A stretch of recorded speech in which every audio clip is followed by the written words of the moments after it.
Welcome, investors, to the Absolute Return Podcast, your source for stock market analysis, global macro musings, and hedge fund investment strategies. Your hosts, Julian Klimachko and Michael Kesslering, aim to bring you the knowledge and analysis you need to become a more intelligent and wealthier investor. This episode is brought to you by Accelerate Financial Technologies. Accelerate, because performance matters. Find out more at accelerateshares.com. Welcome, podcast listeners, to episode 87 of the Absolute Return Podcast. I'm Julian Klimachko. And I'm Mike Kessler. Today is Friday, September 18th, 2020.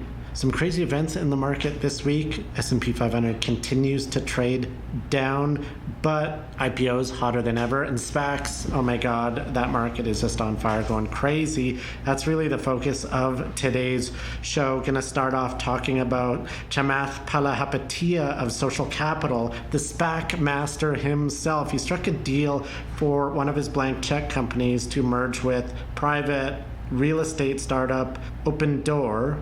We're going to chat about what the market thinks about this deal. Obviously, the market likes it, but we're going to talk about why the market likes this one. In IPO land, Snowflake, which we chatted about on last week's podcast, their shares absolutely surged triple digits in the biggest tech IPO of the year. Does its valuation here make any sense? Lastly, we wanted to give you an update on what's going on with TikTok and President Trump, which seems to be an absolute disaster, changing pretty much every day. They're now trying to work on a sale to Oracle, and the US may be banning the app this weekend. So how's this going to play out? But first, let's chat about Chamath of Social Capital, one of his SPACs. This one's called Social Capital Hedosophia 2. It announced a business combination with private startup Opendoor, which is Silicon Valley, real estate technology firm, an online marketplace for buying and selling houses, so-called iBuying. They're doing this deal at a $4.8 billion valuation. This represents a valuation of 1x revenue, but I mean, they're not super profitable, so it's not really comparable to one of these asset-light type businesses. But nonetheless, versus their last valuation in March 2019, when they raised $300 million, Opendoor was valued at $3.5 billion. So not a massive premium, not a massive jump in valuation from their last private funding round to a now go public transaction with Chamath's SPAC, Social Capital 2. Just wanted to give a quick overview on how Opendoor works. Basically, they provide a quote to a homeowner that's interested in selling their home. This quote comes via an algorithm. Basically, they have the software that comes up with a fair price for them, where an owner can sell their house directly to the company. Then Opendoor, after they buy it, they could make some fixes to the house and then put it on the market. So basically, like a real estate market maker buying and selling homes, counting the sale as revenue, but not necessarily profiting on it. So certainly quite a bit of market risk, you would think. Certainly a very capital intensive business, not your typical asset light software technology business. This is completely different, more of kind of like a bank or a big holding company, something that's very capital intensive. They're making money on the spread between where they can buy these homes and where they can sell them. It operates in 21 markets, sold more than 18,000 homes last year, so fairly sizable entity. As I indicated, a $4.8 billion enterprise value on this one. And Chamath, I call him the SPAC master because he's done a ton of deals. He's best known for doing the Virgin Galactic through his first SPAC, which was a very successful deal that closed last year. He claims that Opendoor is his next, quote, 10x idea, implying he believes it can return 10 times his investment. Got a quote here from Chamath. He stated, "The company is transforming the $1.6 trillion residential real estate market by combining superior user experience, streamlined operations, and machine learning to create a seamless digital experience." But I don't know, I've never used this service. Mike, what are your thoughts on this Opendoor deal? Well, yeah, I guess first, speaking about the business model, as you'd mentioned, it is analogous to a bank or a market maker where it is very capital intensive. But kind of from my view and looking at their some of the the materials that are available, looking into the business model of the company, is that it really seems like their model is to actually just come close to breaking to break even, or perhaps have a very slight profit on the actual buying and selling of homes, but really just using that as customer acquisition so that they can take care of the other services that are involved in the buying and selling of homes. So things such as title and escrow services, which which is way higher margin for them, where they could actually make some real money. So that's what it seems like their real business model is, as well as recently they have had a little bit of traction with having some of their main cities being secondary markets, such as like Nashville, Charlotte, Portland, where you're taking advantage of that exodus away from New York City and Los Angeles, San Francisco as well. But yeah, in terms of Chamath, like, one interesting note with him is just look at his CNBC interview this week. I mean, that's what's gained a ton of press for this deal. For sure. And that's where he made the comment around it being his next 10x deal.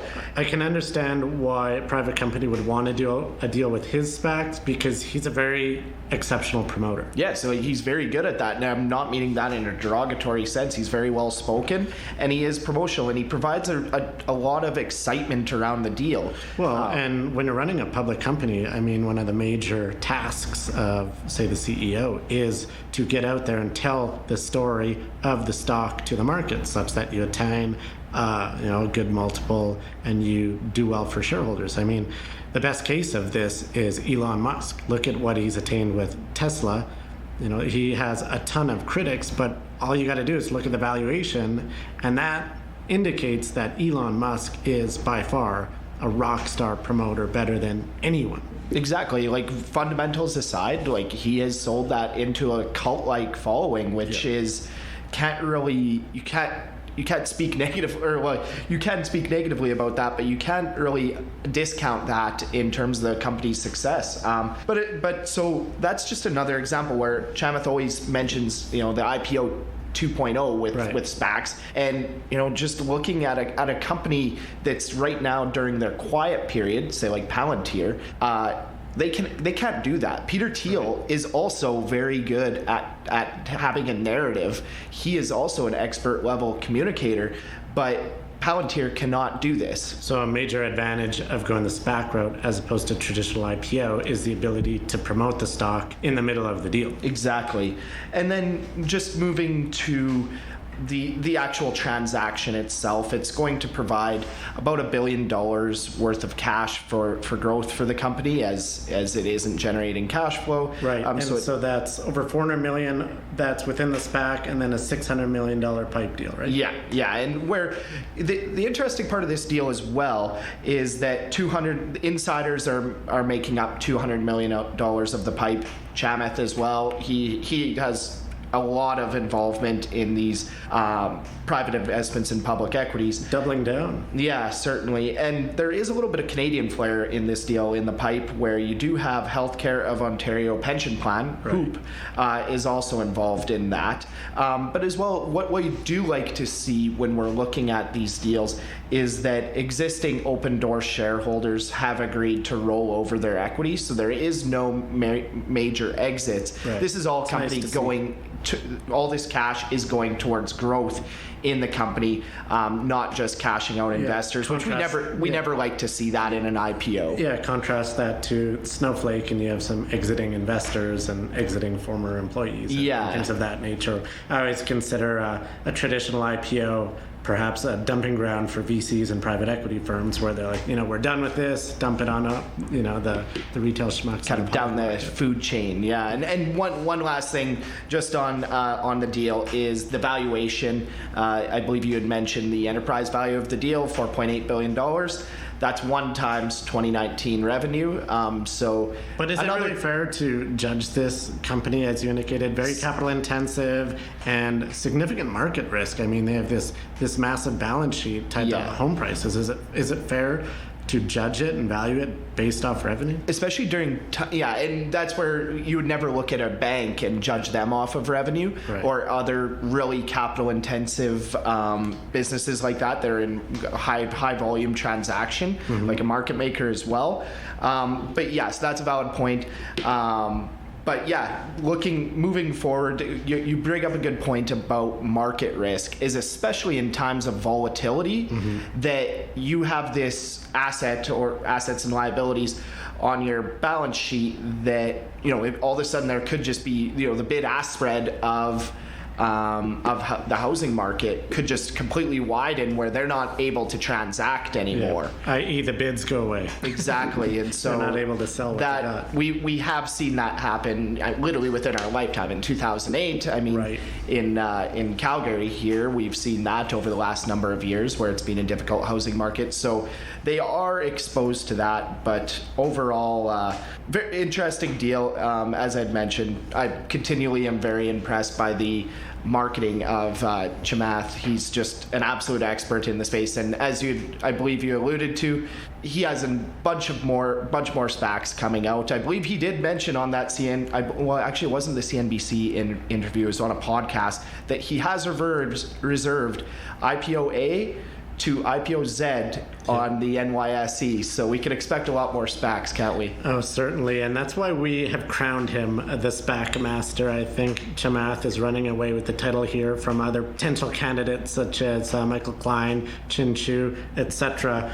What's crazy is basically an hour before we started recording this podcast is that Chamath's Social Capital filed for 3 more SPACs. That's right, 3 more. One was $1 billion IPO, the other $600 million, and the third a tiny $350 million.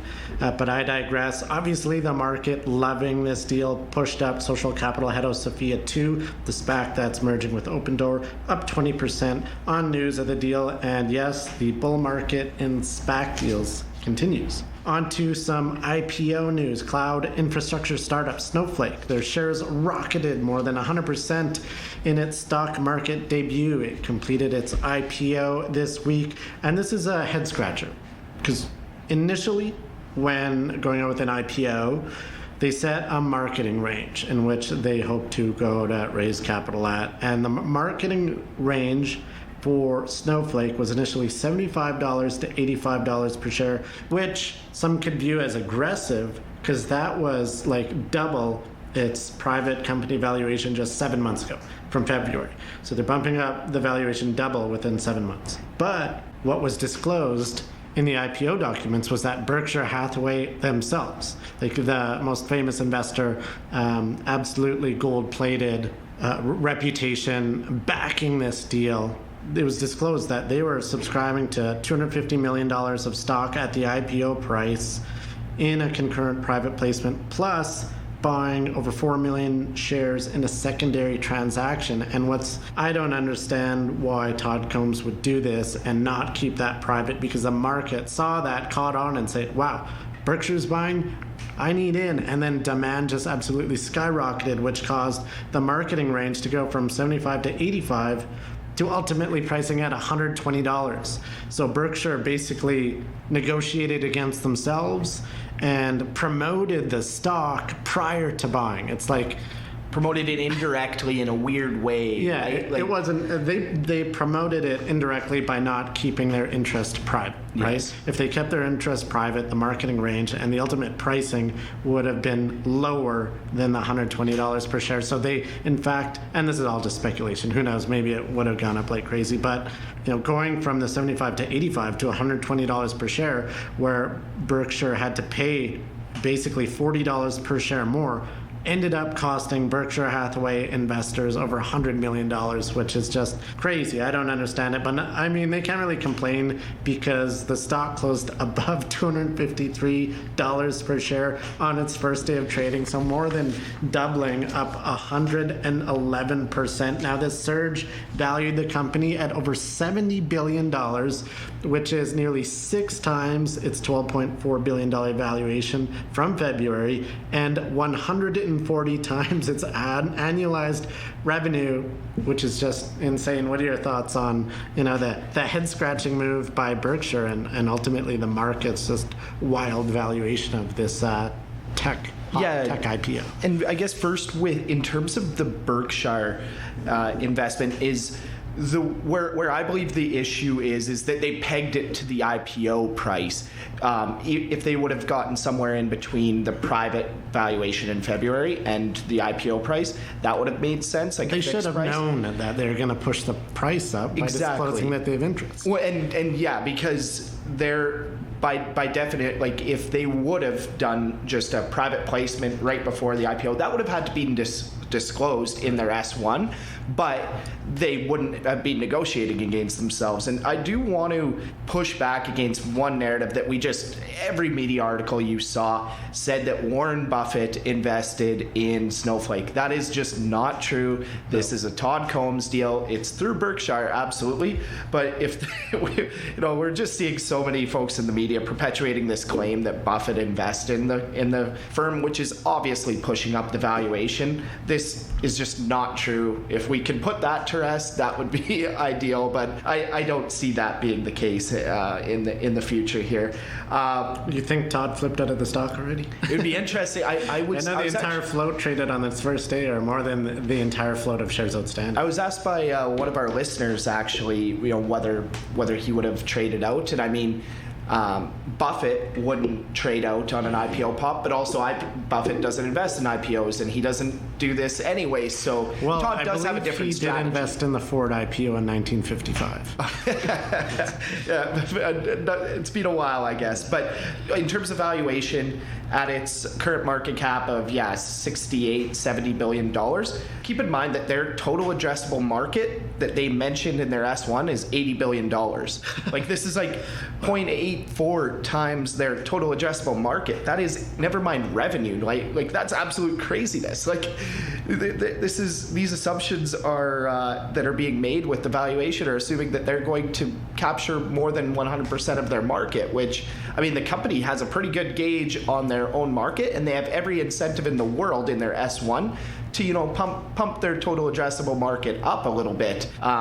They have no incentive to I guess sandbag on that estimate. So unless all of these investors have some insight into how they're going to expand that addressable market, I kind of highly doubt that. Right, and what that 140 times annualized revenue multiple means is very lofty future performance expectations, because ultimately you trade on a multiple of earnings. And so at a $70 billion valuation, is there any margin of safety, any room for error in attaining, kind of growing into that valuation? Certainly a lot of hype and a lot priced into the shares here. Certainly. And just let's go over a little bit of who did well in this deal. And front and center would be Frank Slootman, their CEO. He's been there, I believe, less than 2 years. But this is actually the third hot IPO that he has presided over as Midas CEO. Touch. He certainly does, and it becomes very clear he is the third CEO of the company in this young company that's only around 8 years old. Third CEO, and they brought him in for a very distinct reason. And so going back, Data Domain Corp, in 2007, he was the CEO of that company, where it did have a first day pop of 33%, and then sold for $2.2 billion a couple of years later to a company that is now controlled by Dell. And that was the result of a bidding war itself, that sales process. Then moving to 2012, ServiceNow, which is still traded, it did have a first day pop of 32%, and it has returned excellently for shareholders, 48% annualized since June 2012, and now has an EV, an enterprise value of $85 billion. So this is his third. His stake in Snowflake is worth, I believe, just under $3 billion as of market close. Not bad for 18 months of work. Exactly. And just mentioning the founders also did quite well. I believe one of the founders had more of a stake than Mr. Slootman. But as well, Sutter Hill Ventures, which this company was actually incubated within Sutter Hill Ventures, which is a unique model for VC, typically not the normal route for a VC investment. And Sutter Hill Ventures, very difficult. You can't, they have nothing online that you can find about them. Yeah, I never heard of them prior to this deal. No, but they have had a couple of other large deals, but yeah, there is no self-promotion by them, but their stake is worth $11.9 billion, and I believe the initial seed round was done at around a $5 million valuation, and they have been involved in all of the financings moving forward, but just an absolute win in terms of that for Sutter Hill Ventures. Yeah. So a lot of people have been made very, very wealthy in this deal. Yeah, so they ended up raising $3 billion in their initial public offering, and this makes it the largest ever for a software company IPO, currently trading in the market under ticker SNOW. Now, lastly, I wanted to follow up on this TikTok file that we've been covering, which is just an absolute mess, seemingly changes every day. First, it was expected to sell to Microsoft. Microsoft was going to buy all of TikTok, then TikTok US, then, maybe Canada and Australia. And now Oracle goes into the mix. Microsoft gets rejected. Now Oracle's going to be a partner, and Trump announced that it will ban TikTok and Chinese app WeChat starting Sunday night.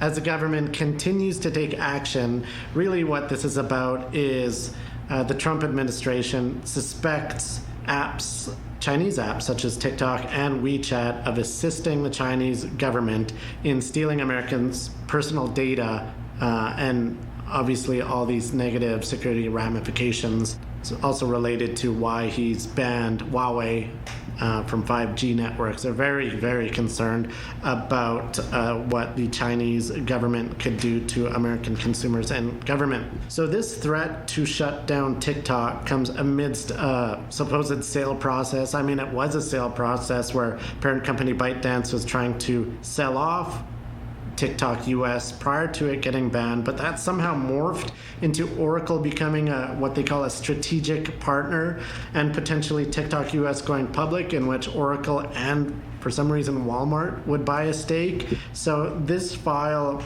things seem to be changing every single day.